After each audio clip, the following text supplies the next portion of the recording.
Today, we're diving into a really high-stakes diplomatic breakdown. Talks between the United States and Iran, they've completely collapsed. A fragile ceasefire is hanging on by a thread, and honestly, the threat of a much wider conflict is now looming over the entire region. And that right there, that's the assessment from the lead U.S. negotiator, Vice President J.D. Vance. It's blunt, it's unambiguous, and it cuts right to the heart of the matter. The talks have failed. With that one sentence, the entire region was put on notice.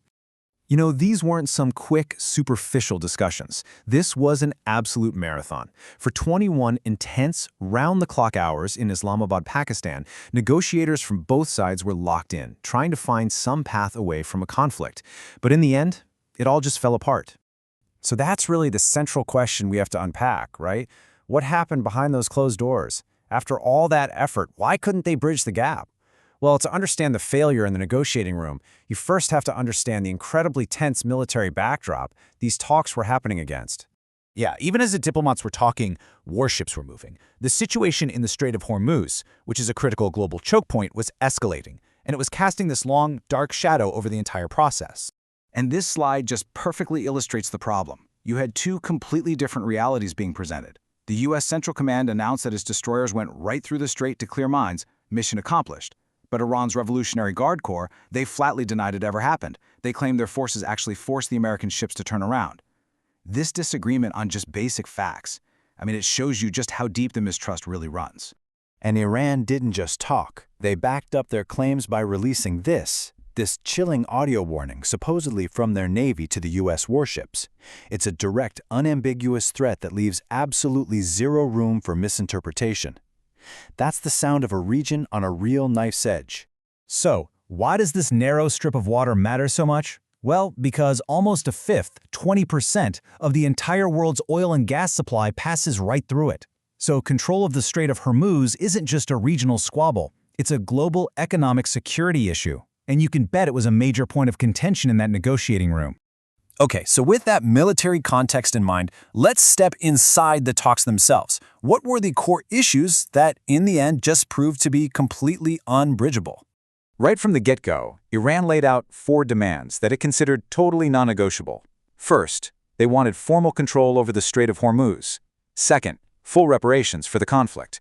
Third, the release of all of their frozen financial assets unconditionally. And fourth, a complete ceasefire in Lebanon. This was basically their starting position, and, as it turned out, their ending position too. Now, what's so interesting is how that contrasts with the U.S. position. While Iran had this laundry list of demands, the U.S. delegation, at least according to Vice President Vance, had one primary, overarching red line: a clear, long-term, verifiable commitment from Iran that they would never, ever seek a nuclear weapon. And on that point, there was just no common ground to be found. So, with the talks officially dead, the battle immediately shifted from the negotiating table to the court of public opinion. Both sides moved incredibly quickly to control the narrative and, of course, blame the other for the failure. And here you see the two competing stories. Iran's foreign ministry came out and accused the U.S. of making excessive demands and of not negotiating in good faith. Meanwhile, the U.S. team insisted they had been quite flexible and accommodating, but that, in the end, Iran simply chose to reject their final, best offer.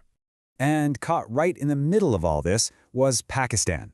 The U.S. actually went out of its way to praise the Pakistani hosts, saying they did an amazing job trying to mediate.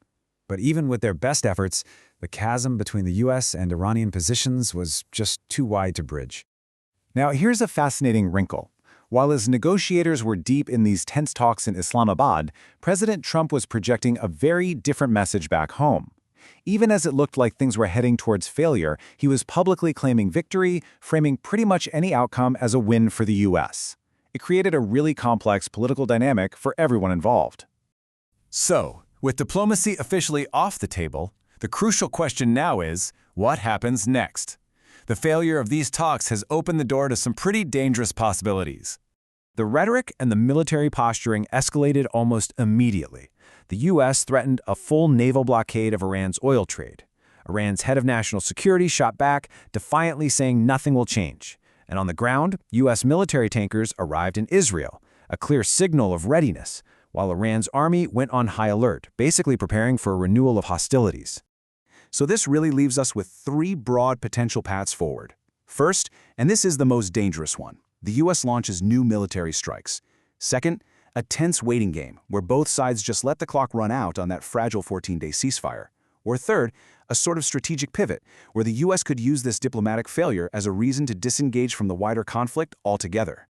Analysts are using some incredibly stark language to describe the stakes here. The term Great War 2.0 is being thrown around, which really highlights the fear that this breakdown could spiral into a much larger, much more destructive regional conflict that would have global consequences. And that's really the question we're left with. The path of diplomacy seems to have hit a dead end. Military assets are moving, threats are being exchanged, all the pieces are in place for a major escalation. The only question now is whether either side will choose to step back from the brink.